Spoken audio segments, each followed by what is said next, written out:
Hello everyone, welcome back to my YouTube channel वांगशन lovers. तो कैसे हो आप सब? मैं उम्मीद करती हूँ कि आप सब बहुत अच्छे होंगे। एंड आज मैं आपके साथ वांगशन फैन फिक्शन द डबल का नेक्स्ट पार्ट शेयर करने वाली हूँ। तो आई होप कि ये फैन फिक्शन आपको पसंद आ रहा होगा। पसंद आ रहा है तो प्लीज़ वीडियो को लाइक, चैनल को सब्सक्राइब जरूर कर दीजिएगा। तो चलिए आज का पार्ट हम शुरू करते हैं।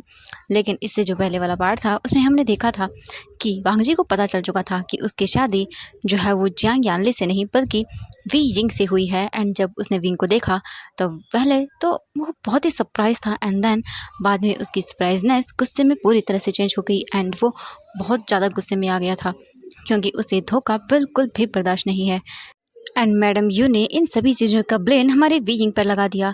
एंड मैडम यू की इन सभी ट्रिक्स के पीछे बहुत बड़ी तरह से अच्छी प्लानिंग थी क्योंकि उन्होंने पूरी तरह से सीसीटीवी कैमरास के अंदर ये सभी चीज़ें की थी। एंड हर एक चीज़ में यही दिख रहा था कि जियांग यानले का किडनैप वी यिंग ने किया है एंड फिर उसने धोखे से वांग जी से शादी की है। इसके बाद वांग जी भी इस चीज़ से जो है वो कहीं ना कहीं अग्री कर जाता है क्योंकि उसे वी यिंग वैसे भी चाहिए था क्योंकि वो वी यिंग को इतने सालों से ढूंढ रहा था। वांग जी को हमेशा से यही लगता आया है कि जो जियांग फेंगमियान है वो अपनी छोटी बेटी वी यिंग से बहुत प्यार करते हैं, जिस वजह से उन्होंने उसे इतने सालों तक छुपा कर रखा है ताकि कोई उसे हर्ट ना कर सके। एंड वांग जी बस वी यिंग को किडनैप करके या फिर उसे अपने पास रख के जियांग फेंगमियान को टॉर्चर करना चाहता है, जैसे उसने अपने एक बहुत ही प्रीसियस पर्सन को खोया है। ये बोलें कि वो आज तक भी ठीक नहीं हुआ है। एंड वांग जी के अंदर इसी चीज़ का गुस्सा है। मतलब जब हमारे कितने प्रीसियस पर्सन को जब कोई हर्ट करता है एंड जब हम उसको उस हालत में देखते हैं तो हम भी यही चाहते हैं कि वो सामने वाला पर्सन वही दर्द को फील करे जो हम कर रहे हैं।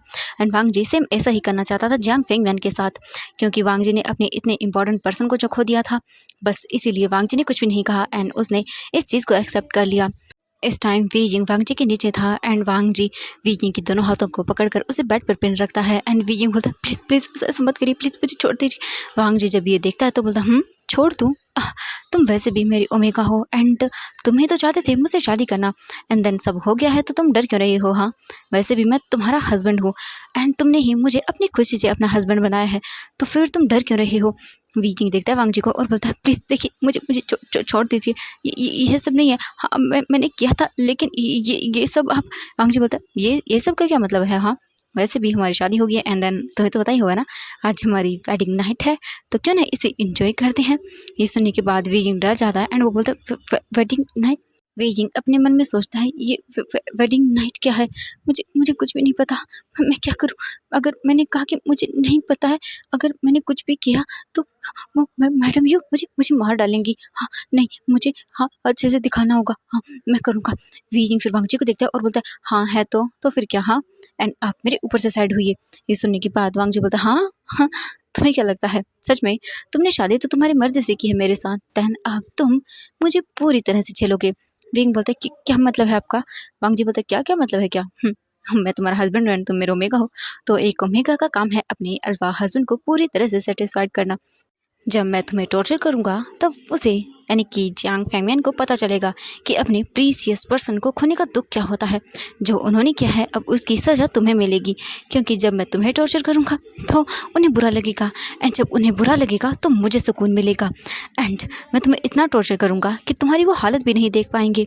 एंड उसके बाद मुझे पता चलेगा कि आखिरकार उस हादसे के पीछे नहीं उस प्लानिंग के पीछे किसका काम था। एंड उसकी वजह से मैंने मेरी। एंड ये बोलकर वांग जी जो है विंग को देखता है एंड वांग जी की आंखों में इस वक्त गुस्सा साफ साफ नजर आ रहा था। वांग जी कसकर विंग की नेक को पकड़ता है और वो बोलता है कि वैसे भी मैं तुम्हें बहुत सालों से ढूंढ रहा था एंड तुम तो खुद ही मेरे पास आ गए। हाँ, बहुत अच्छी बात है। आज से तुम यहाँ पर बस एक कहती हो, इसके अलावा और कुछ भी नहीं। तुमने अपनी मर्जी से मुझसे शादी की है लेकिन अब तुम्हें पता चलेगा कि मुझसे शादी करने का क्या नतीजा है। ये बोलकर वांग जी वी यिंग को पकड़ता है एंड उसे फ्लोर पर फेंक देता है। एंड वो बोलता है आज के लिए इतना काफ़ी है, कल मैं तुम्हें बताऊंगा अच्छे से कि तुम्हारी जगह क्या है। ये बोलकर वो विंग को देखता है गुस्से में एंड वांग जी फिर जाता है सीधे वॉशरूम के अंदर, अपने आप को अच्छे से फ्रेश अप करता है। फिर वो रूम के अंदर आता है एंड फिर जैसे ही वो अंदर आता है तो वो देखता है कि वी यिंग चुपचाप एक कोने के अंदर बैठा हुआ था एंड वो पूरी तरह से काँप रहा था। वांग जी जब ये देखता है तब उसे गुस्सा आता है। वो विंग के पास जाता है एंड वी यिंग ने जो मतलब वो पहने हुए थे बोल सकते हैं उसकी वेडिंग ड्रेस, उसे एक झटके में ही निकाल कर फेंक देता है। वीजिंग पूरी तरह से शॉक था एंड वो शॉकिंग आइज के साथ वांग जी को देख रहा था। विंग बोलता है ये आपने क्या किया, एंड ये बोलकर वो उन रोप्स को उठाने लगता है, लेकिन वांग जी आता है एंड विंग को पकड़ता है एंड उसे कसकर अपनी मतलब बोल सकते हैं चेस्ट से लगाता है एंड उसके दोनों हाथों को उसके बोल सकते हैं आगे की ओर मोड़ता है एंड फिर वो बोलता है कहाँ जा रहे हो तुम, हाँ ये तो शुक्र मनाओ कि मैं कुछ और नहीं कर रहा हूँ, आज तुम्हारी यही पनिशमेंट है कि तुम ऐसे ही सोओगे। एंड ये बोलकर वो विंग को देखता है एंड वांग जी फिर से वीजिंग को पुश करता है, जिससे वीजिंग फिर से सीधे मुंह फ्लोर पर गिरता है एंड वीजिंग के सर पर चोट लग जाती है। लेकिन वीजिंग चुपचाप रहता है क्योंकि ये तो कुछ भी नहीं है, वी मेंशन में उसने तो इससे ज़्यादा बड़ी भी चीज़ें सही है। एंड वीजिंग चुपचाप रहता है। वीजिंग उठकर फिर से फ्लोर पर वांग जी की ओर देखता है एंड वो बोलता है कि क्या उस घर में मेरे लिए ये सब चीज़ें कम थी जो यहाँ पर भी, मुझे कुछ समझ नहीं आ रहा है, मुझे बस जल्दी से जल्दी यहाँ से जाना है मुझे यहाँ से, मैं ये सब चीज़ें और सहन नहीं कर सकता हूँ। ये बोलने के बाद जो वांग जी था, वीजिंग जो है वो अपने मन में ही ये सब चीज़ें बोलता है एंड फिर वो चुपचाप वांग जी को देखता रहता है। वांग जी जाता है एंड उन कपड़ों को बोल सकता है अपने बेड पर रखता है एंड फिर वो सीधा अपने बेड पर लेट जाता है आराम से एंड फिर वो अपने हाथ में एसी का रिमोट लेता है एंड एसी को फुल स्पीड पर कर देता है, यानी कि हाई टेम्परेचर पर। थोड़ी ही देर में रूम पूरी तरह से ठंडा हो जाता है एंड हम विंग को देखते हैं। वांग जी तो मस्त अपने ब्लैंकेट ओढ़कर सो चुका था एंड वहीं हम विंग को देखते हैं। वीजिंग अपने थिन से उन ड्रॉप्स को अपने ऊपर कवर करने की कोशिश कर रहा था। वीजिंग की पूरी बॉडी ठंड से फ्रीज हो रही थी, लेकिन वांग जी तो आराम से बिना किसी फिक्र के सो रहा था। वीजिंग कांप रहा था एंड वो इधर उधर देखता है रूम में कि कहीं कुछ मिल जाए जिसे वो ओढ़ सके, लेकिन वीजिंग को रूम में कुछ भी नज़र नहीं आता। फिर उसे सोफा नज़र आता है। विंग को समझ नहीं आता कि वो क्या करे। वीजिंग जब जैसी और सोफे की ओर बढ़ने लगता है तब वो रुक जाता है एंड वो बोलता है नहीं, अगर मैं वहाँ पर सो गया तो, अगर उन्होंने मुझे मारा तो, हाँ मैडम यूँ भी तो मुझे किसी चीज़ को टच करने नहीं देती थी एंड ये तो वो बहुत महंगा है, मैं इस पर नहीं सो सकता। हाँ, वीजिंग यही सोच कर जो है फिर एक कोना देखता है एंड वो उस कोने के अंदर चला जाता है एंड वहाँ पर बैठता है, लेकिन वीजिंग को वहाँ पर भी नींद नहीं आती क्योंकि ठंड की वजह से उसकी पूरी बॉडी कोल्ड हो चुकी थी। वीजिंग के लिप्स पूरी तरह से काँप रहे थे एंड वो नीले पड़ चुके थे। वीजिंग कांपते हुए अपनी आधी खुली आईज से देखता है क्योंकि उसे अब ठंड बर्दाश्त नहीं हो रही थी। वीजिंग इधर उधर देखता है, तभी उसकी नज़रें बाथरूम पर जाती है। नहीं बोलता हाँ वो बाथरूम, हाँ उसमें उसमें ठंड नहीं लगेगी। ये सोचकर वीजिंग जो है किसी तरह से उठता है एंड वो अपने लड़खड़ाते हुए कदमों से अपने आप को कवर करते हुए कैसे भी करके वॉशरूम तक जाता है एंड जल्दी से अंदर जाता है एंड वो वॉशरूम का डोर भी ओपन नहीं कर पाता एंड वहीं फ्लोर पर नीचे गिर जाता है। वॉशरूम का डोर आधा ही खुला रह जाता है एंड वीजिंग वहीं फ्लोर पर गिरकर बेहोश हो चुका था, क्योंकि एक ठंड को इंसान कितना ही बर्दाश्त कर सकेगा। एंड वीजिंग के अंदर इतनी कैपेसिटी भी नहीं थी, क्योंकि वीजिंग जहाँ पर रूम में रहता था तो वहाँ पर बस एक फ़ैन था एंड उससे नॉर्मली हवा आती थी। एंड जब अचानक से इतने सालों से कोई पर्सन नॉर्मल मतलब बोल सकते हैं एयर में रह रहा हो एंड अचानक से वो इतनी ठंड को फील करेगा तो ऑब्वियसली उसे सबसे ज़्यादा लगेगी। एंड सच में एसी का टेम्परेचर बहुत ज़्यादा था एंड वांग जी के लिए ये नॉर्मल था, क्योंकि वांग जी हमेशा से ही ऐसे टेम्परेचर में रहता आया है, सोता आया है। लेकिन वीजिंग ऐसा नहीं था, वो तो एक नॉर्मल फ़ैन की मतलब बोल सकते हैं हवा में सोने वाला था एंड कभी कभी तो फ़ैन भी नहीं चलता था। तो वीजिंग बिल्कुल नॉर्मल था एंड वांग जी के लिए ये सब चीज़ें नॉर्मल थी, इसीलिए वीजिंग वहीं पर बेहोश हो जाता है। अब हम देखते हैं यहाँ से नेक्स्ट मॉर्निंग का सीन। मॉर्निंग होती है एंड वांग जी अपने टाइम पर उठ जाता है, यानी कि 8 बजे वांग जी उठता है, अपने हाथों को स्ट्रेच करता है। अपने हाथों को स्ट्रेच करने के बाद वो अपने ऊपर से ब्लैंकेट हटाता है एंड सीधा वो उठकर जो है वो अपने वार्डरोब के पास जाता है एंड वहाँ से वो एक टॉवल निकालता है। टॉवल निकालने के बाद वो वॉशरूम की ओर ही जाने वाला था, तभी अचानक से उसके डोर पर नॉक होता है। वांग जी जब ये देखता है तो जाता है डोर के पास एंड डोर को ओपन करता है तो वहाँ पर उसकी मॉम थी एंड उसकी मॉम के हाथों में चाय की ट्रे थी। वांग जी बोलता है आप यहाँ पर क्या कर रही हैं। ये सुनने के बाद जो मैडम लैन थी वो बोलती वांग जी बेटा यानली कहाँ है, आज कुछ रस्में हैं जो हमें करवानी है। ये सुनने के बाद वांग जी बोलता हाँ यानली, एंड तब उसे याद आता है कि ओ हाँ उसकी शादी तो यानली यानी कि वीजिंग से हुई है। एंड देन उसे इस रात की सारी बातें याद आती है। वांग जी को तभी याद आता है कि उसके रूम में विंग नहीं था एंड वांग जी जल्दी से अंदर आता है एंड देखता है तो पूरे रूम में कहीं पर भी विंग नहीं था। वांग जी फिर अपनी मॉम को देखता है एंड फिर वो बोलता है कि वो अभी शावर ले रही है, आप बाद में आ जाइएगा। ये बोलकर वो अपनी मॉम को जाने के लिए बोल देता है, लेकिन वो बोलती है बेटा लेकिन, तो वांग जी बोलता है मैंने कहा ना। एंड इतना ही सुनने के बाद मैडम लैन चुपचाप करके वहाँ से चली जाती है चाय की ट्रे को लेकर एंड वो नीचे आती हैं एंड देखती हैं तो नीचे जो है लान सेचन जो था वो न्यूज़पेपर रीड कर रहा था वहीं बैठकर। उनके ऑफिस जाने का टाइम 9 बजे का था एंड ये उनके बोल सकते ब्रेकफास्ट का टाइम था एंड वैसे भी अभी वो ऑफिस नहीं जाने वाले थे आज। इसलिए लान करेन भी आता है अपने रूम से निकलकर। मैडम लान वो चाय की ट्रे को वापस जाके किचन में रख देती हैं एंड वो खुद बाहर आते हैं। फिर हम देखते हैं वहाँ पर मिस्टर लान को, वो भी बैठे हुए थे एंड कोई कुछ नहीं बोल रहा था, सब लोग साइलेंट थे क्योंकि मैडम लान एंड मिस्टर लान को तो कुछ भी पता नहीं था, क्योंकि लान मैंशन के जितने भी रूम्स हैं वो सभी के सभी साउंड प्रूफ हैं, जिस वजह से रात को जो बातें हुई थी वो मैडम लान एंड मिस्टर लान को बिल्कुल भी नहीं पता है। एंड वो चुपचाप बैठे हुए थे। हम वहीं रूम के अंदर देखते हैं वांगजी को। वांगजी अपनी मम्मी के जाने के बाद डोर को बंद करता है एंड वो बोलते हैं ये लड़का कहाँ चला गया। एंड ये बोलकर वो पूरे रूम में इधर उधर देखता है लेकिन उसे विंग नज़र नहीं आता। एंड वांगजी बोलता है अगर ये भाग गया होगा ना, लेकिन नहीं, मेरे रूम से भागने का रास्ता। एंड फिर वो जल्दी से बालकनी के पास जाता है एंड उसे ओपन करता है एंड देखता है। एंड फिर उसे याद आता है कि ओह बालकनी तो अभी उसने ओपन की अंदर से, तो वो कैसे जा सकता है। फिर वांगजी इधर उधर देखता है, तभी उसे वॉशरूम का ख्याल आता है एंड वो सोचता है हो सकता है वॉशरूम में हो वो। वांगजी जल्दी से जाता है एंड वॉशरूम का डोर देखता है कि ओपन है। वांगजी बोलता है क्या तुम अंदर हो, लेकिन कोई आवाज़ नहीं आती।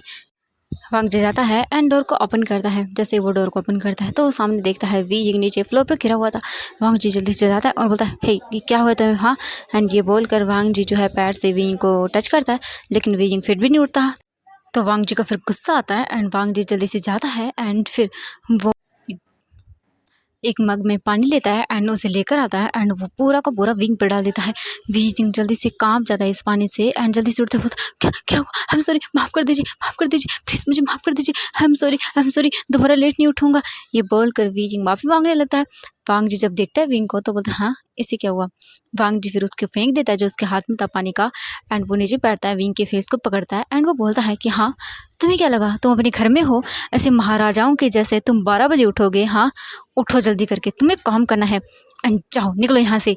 वीजिंग जब ये सुनता है तो बोलता हाँ मैं जा रहा हूँ। ये बोलकर वीजिंग जल्दी से निकल जाता है एंड वो रूम के अंदर आता है। वांगजी डोर को बंद करता है एंड वो शावर लेने लगता है एंड वांगजी बोलता है हाँ जैसे अपने घर में सो रहा ऐसे सो रहा था। एंड यहाँ पर वो ऐसे वॉशरूम में चलो छोड़ो मुझे उससे क्या। एंड ये सोच कर वांगजी जल्दी से शावर लेता है। शावर लेने के बाद वो फिर अच्छे से जो है अपनी वेस्ट के राउंड टेबल को लपेटता है एंड फिर रूम के अंदर आ जाए।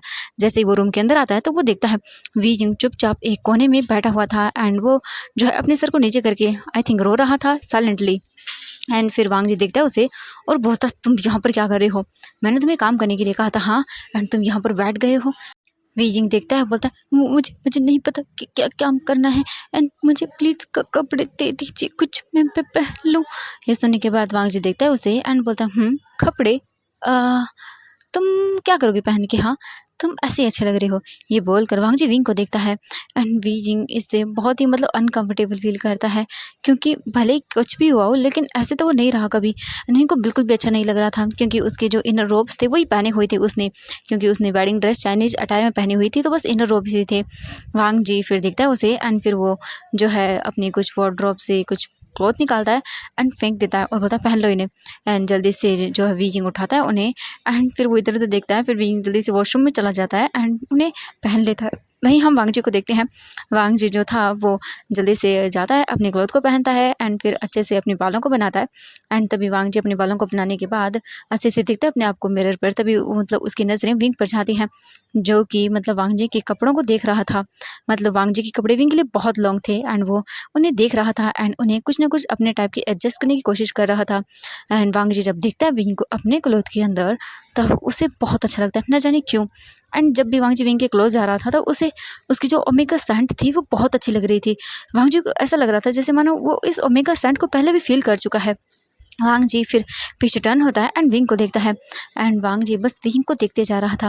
विंग बहुत क्यूट लग रहा था, उसके बाल गीले थे एंड विंग ने जो है मतलब गीली बॉडी पर ही अपने इस ड्रेस को पहन लिया था, जिस वजह से कहीं कहीं से वो जो ड्रेस थी यानी वांगजी की वाइट जो शर्ट थी वो विंग की बॉडी से चिपक रही थी एंड विंग की बॉडी नज़र आ रही थी, जिससे वांगजी को बहुत ही अजीब सा फील होने लगता है। एंड वो विंग को देखता है, वांगजी को पता भी नहीं चलता कि कब वो विंग को देखते हुए विंग के पास चला गया। वांगजी जाता है विंग को एंड जो विंग था वो अपने आप में ही बिजी था, तो उसे पता ही नहीं चला कि कब वांगजी उसके क्लोज आ गया। वांगजी जाता है एंड विंग को उसकी कमर से पकड़ता है एंड अपने क्लोज कर लेता है। विंग जब देखता है ये सब तो शॉक हो जाता है एंड वांगजी को देखता है और बोलता है ये आप क्या करें, छोड़िए मुझे। वांगजी बोलता है हाँ मैं तुम्हारा हस्बैंड हूँ एंड तुम्हारी हिम्मत कैसे हुई मुझे ये सब बोलने की हाँ।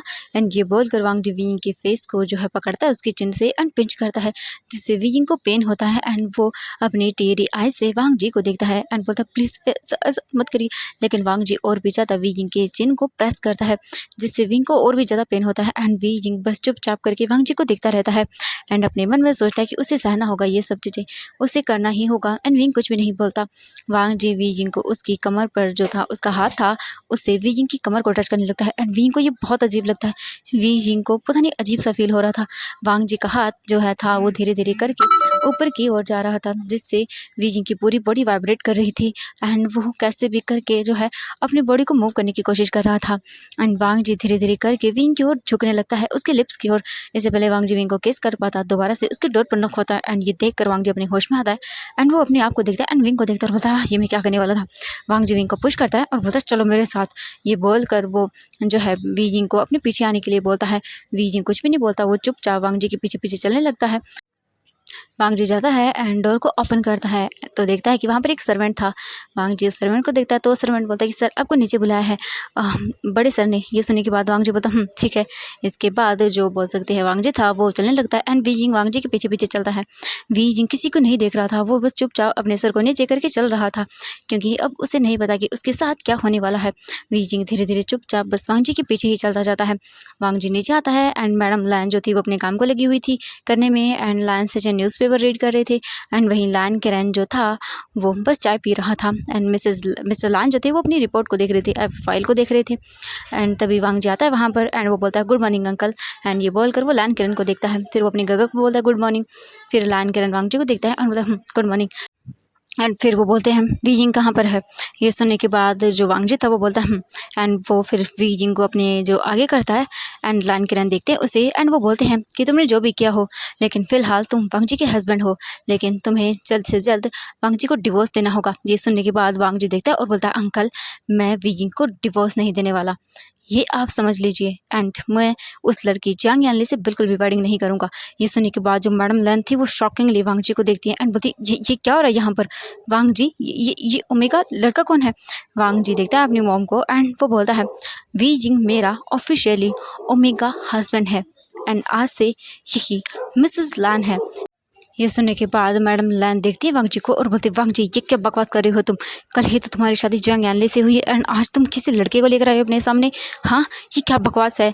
वांग जी बोलता है मॉम आप मेरे मैटर में कुछ भी न बोलें, यही बेटर होगा आपके लिए, तो शट अप। एंड वो विंग को देखता है और बोलता है जाओ मेरे लिए खाना बनाओ। वी जिंग जो है वो देखता है वांग जी को एंड वो कुछ भी नहीं बोलता। लान करन भी कुछ भी नहीं बोलती है एंड लान सिजन भी, क्योंकि वो सभी वांग जी के गुस्से को अच्छे से जानते हैं, क्योंकि अगर वांग जी ने कुछ करने के लिए कहा है, अगर वो कोई नहीं करेगा तो फिर उसे वांग जी का गुस्सा झेलना होगा एंड सभी लोग वांग जी के गुस्से से जानते हैं तो कोई कुछ भी नहीं बोलता। लेकिन मैडम लान आगे आती हैं एंड बोलते वांग जी आखिरकार ये सब क्या हो रहा है वहाँ पर। तभी पीछे से जियांग यानली आती है एंड वो आकर सीधा वांग जी का हाथ पकड़ती है एंड वो बोलती गुड मॉर्निंग हस्बैंड। एंड फिर वो मैडम लन को देखती है एंड बोलती good morning mother in law. ये सुनने के बाद वांग जी देखता है जियांग यानली को एंड फिर वो उसके हाथ को देखता है जिसने वांग जी के हाथ को पकड़ा हुआ था। ये देखकर वांग जी का गुस्सा बहुत बढ़ जाता है एंड वो जो उसका हाथ था वो मोड़ता है उसके हाथ के पीछे, आई मीन उसकी बैक के पीछे एंड बोलता है आइंदा से मुझसे दूर रहना। ये बोलकर वो जियांग यानली को पुश करता है एंड इससे यानली जो है आगे की ओर चली जाती है। लायन किरण बोलता है वांग जी ये क्या तरीका है तुम्हें किसी से बात करने का। वांग जी बोलता है अपने अंकल को देखकर अंकल हाँ ये तो आपने देखा ही कहाँ है एंड ये बोलकर वो उन सबको देखता है और बोलता है विंग को तुमसे मैंने क्या कहा, सुनाई नहीं दिया तुम्हें, जाओ मेरे लिए खाना बनाओ। ये सुनने के बाद विंग डर जाता है, बोलता है हाँ मैं जाता हूँ एंड ये बोलकर वो इधर उधर देखता है। तभी उसे किचन नजर आती है एंड विजिंग जल्दी से चलते हुए किचन की ओर चला जाता है। विजिंग किचन में आता है एंड वो खाने को बनाने लगता है जो जो उसे मिल रहा था उसे। एंड वहीं हम देखते हैं वांग जी को जो अपनी मॉम को देख रहा था। मैडम लान गुस्से में वांग जी को देख रही थी एंड वो बोलती है वांग जी ये क्या बकवास है हाँ, एंड तुम अपनी वाइफ को ऐसे कैसे ट्रीट कर सकते हो। ये सुनने के बाद लान किरण देखता है एंड वो बोलता है वांग जी तुम्हारी मॉम बिल्कुल सही कह रही है। ये सुनने के बाद जो वांग जी था वो बोलता है अंकल आप जानते हैं मेरा ओमेगा हस्बैंड विंग है एंड मैं उसे कुछ भी कराऊँ आपको मतलब। एंड वहीं हम विंग को देखते हैं जो विंग था वो चुपचाप करके जो है खाना बना रहा था। लान किरण बोलता है वांग जी बिहेव करो। ये सुनने के बाद वांग जी कुछ भी नहीं बोलता एंड वो चुप हो जाता है। वो सीधा जाकर काउच पर बैठ जाता है एंड वो बोलता है कि आज से मेरा ओमेगा हस्बैंड वी जिंग है, क्योंकि मेरी शादी वी जिंग से हुई है न कि जियांग यानली से। एंड मुझे अब कुछ भी मैटर नहीं करता, मेरा ओमेगा विंग है एंड यही है। ये सुनने के बाद वो सबको देखता है एंड फिर मैडम लान जो थी वो बोलती है ये क्या बकवास कर रहा है वांग जी। फिर लान करन बोलता है वांग जी सही बोल रहा है, वी जिंग की शादी वांग जी से हुई है एंड कैसे हुई है ये तुम्हें मैं बाद में बता दूंगा। ये सुनने के बाद मैडम लान कुछ भी नहीं बोलती एंड जो जियांग यानली थी वो सभी चीज़ें देख रही थी एंड वो बोलती लेकिन अंकल, लेकिन लान करन देखता है और बोलता है ये सच है एंड सच को कोई नहीं बदल सकता है। हाँ, हम जल्दी ही वी जिंग एंड बोल सकते हैं कि वांग जी का डिवोर्स करवा देंगे, उसके बाद तुम्हारी शादी वांग जी से हो जाएगी एंड तब जाकर तुम ऑफिशियली लैंड फैमिली का हिस्सा बनोगी, तब तक तुम यहाँ पर रह सकती हो। ये सुनने के बाद जियांग यानली कुछ भी नहीं बोलती एंड वो गुस्सा करती है एंड वो गुस्से में अपने मन में ही विनिंग को कर्स करने लगती है। वहीं थोड़ी देर के बाद वीजिंग सारा खाना बना देता है एंड फिर वो सर्वेंट जो है वो ले जाकर डाइनिंग टेबल पर लगा देते हैं। वांग जी आता है एंड चुपचाप खाना खाता है। वीजिंग चुपचाप खड़ा हुआ था एंड जो बोल सकते हैं लायन सीजन थे वो बोलते वी तुम भी आओ यहाँ पर खाना खा लो। वांग जी कुछ भी नहीं बोलता, वीजिंग बोलता नहीं मैं नहीं। एंड ये सुनने के बाद वांग जी बोलता मैंने कहा चुपचाप आओ।